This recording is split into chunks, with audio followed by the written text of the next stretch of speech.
Hi guys, this video is about pumping technologies, okay, and who has the best and why, okay.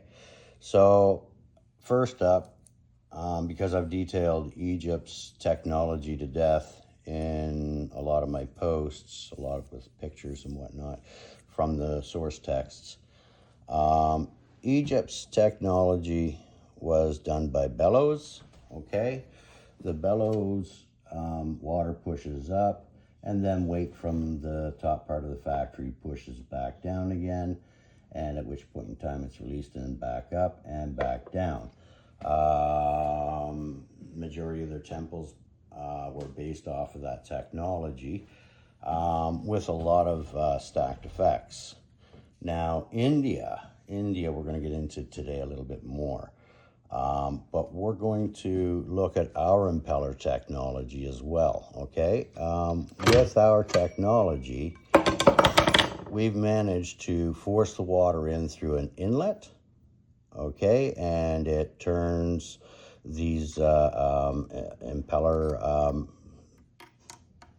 pieces, fins, and there's going to be a piece in here normally which helps fill in the void to keep the water moving against these fins with a gap here, okay, which leads to an outlet.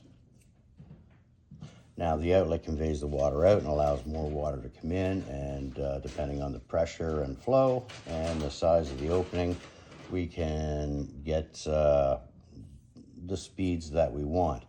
Now, speed-wise, at some point in time, it's going to choke out and start to give you less power. Okay, so we need differing arrangements of fins and ensuring that they're balanced within its chamber to ensure that we get proper flow, okay, which require bearings because we use an iron shaft. Now, with India's technology is quite different.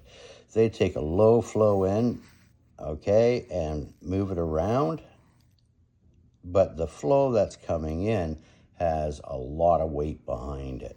So it's coming in and it's going around. Now, it's sort of like a turtle shell, okay? So what I mean by the turtle shell is this. The turtle has these little fine grooves all the way around its shell. Okay, on the top, the sides have some interesting profiles which help the turtles in their water environment. Okay, so that's the top part. Now the bottom part also has this effect on them.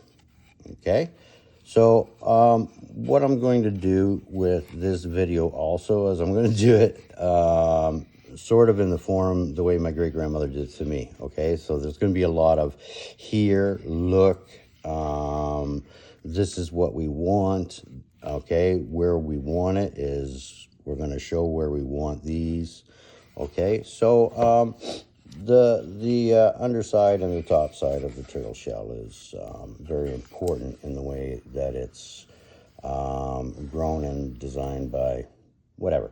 So the grooves do help, okay, convey water and do help make the animal glide through the water a little bit easier. If there's a slow flow of water, the animal will take advantage of that and just glide around. Okay, which brings us to the inside of the turtle shell that sits on top of the lingam. Okay, now what's going on there with those discs is actually very, very, very, very, very, very, very simple, okay? They've stacked the discs on the lingam, okay? Each of the discs has a gold foil lotus in between it. Now, I suspect that the gold lotus, as described in texts, is to be torn apart and rolled up into little round balls to help balance out the wheels.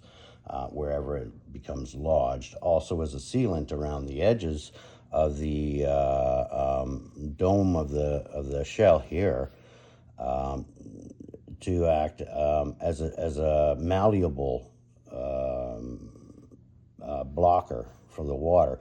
We want to try and keep the water in between the plates as much as possible and try and minimize the amount of water that gets around to the edges. Okay, we want to try and force the water up so it acts as a nice barrier and leveling item for these spinning discs.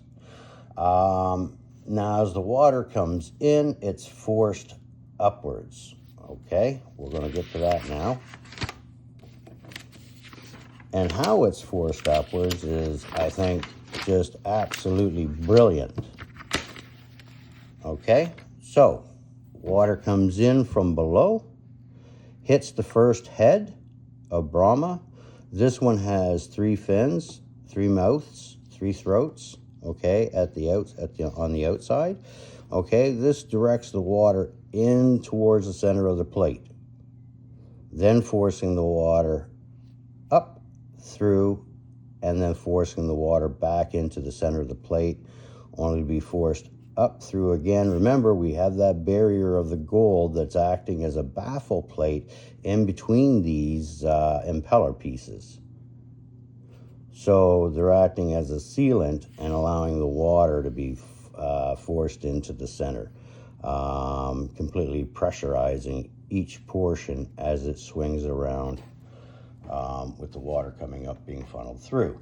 So by the time it gets to the top, okay, it's only got one place to go, down through the center.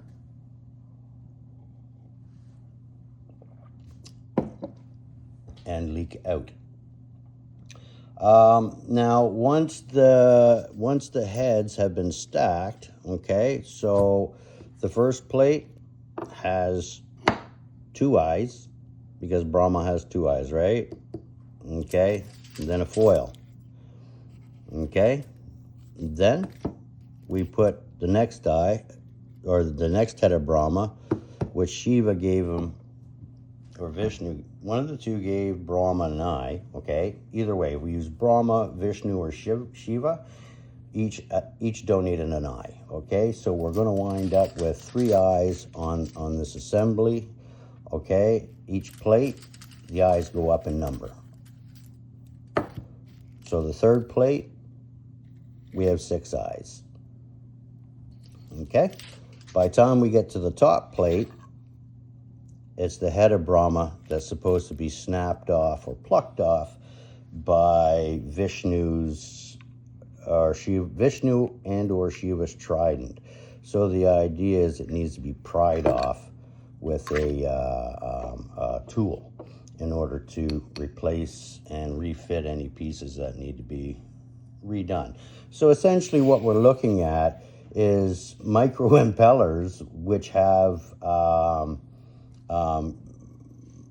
areaways where the water can be brought back to the outside just from, I think, centrifugal force, and pressure. Okay, water does not like to be squished tight, so it's going to run into the next chamber, spread out, and then be pressurized again to be pushed back into the center again. Thanks, guys. I know it was a long video. Oh, one more thing now. Yes, the head, okay? Brahma's last head is of iron, okay? So the cap that goes on top will be of iron. It's also a stabilizing plate. We often use collars on our higher speed engines, such as cutoff saws. They require a plate which helps stabilize and keeps the wheel from wobbling around and whatnot. Thanks, guys.